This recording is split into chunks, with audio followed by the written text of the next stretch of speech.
మీలో ఎంతమందికి గుత్తి వంకాయ జెల్ల గుర్తున్నాయో కామెంట్ చేయండి. ఈ రోజు నేను చైత్రాకి రిబ్బన్లతో గుత్తి వంకాయ జెల్ల వేస్తున్నా. రోజు అయితే మామూలుగా లబ్బర్లు పెట్టేసి పంపించేస్తాను కొంచెం అల్లేసి, కానీ ఈరోజు ఎందుకనో గుత్తి వంకాయ జెల్ల వేయాలి అనిపించింది. ఇప్పుడంటే స్కూల్ ఉంది, రోజు స్కూల్కి వెళ్ళాలి కాబట్టి చైత్ర నా దగ్గర ఉంటుంది. లేదంటే 1-2 రోజులు సెలవులు ఇచ్చినా కూడా పరిగెత్తుకుంటే అమ్మమ్మోళ్ళ ఇంటికి వెళ్ళిపోయిద్ది, అస్సలు ఇక్కడ ఉండదు. అయితే చైత్ర కోసం రిబ్బన్లు అమ్మే కొనిందండి.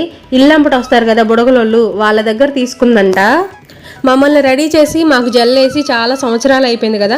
ఎప్పుడో చిన్నప్పుడు స్కూల్లో ఉన్నప్పుడు వేసేది.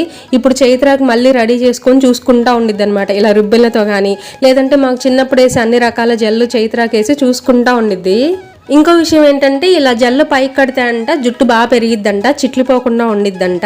అందుకని ఇలా రోజు వేసిద్ది జల్లు. ఈ వంకాయ జల్లు మీకు గుర్తున్నాయా, మీకు నచ్చినాయా? అయితే చిన్న లైక్ ఇవ్వండి, సబ్స్క్రైబ్ చేసి సపోర్ట్ చేయండి. ఇవాళకి ఇంతే అండి, మళ్ళీ కలుస్తా, బాయ్.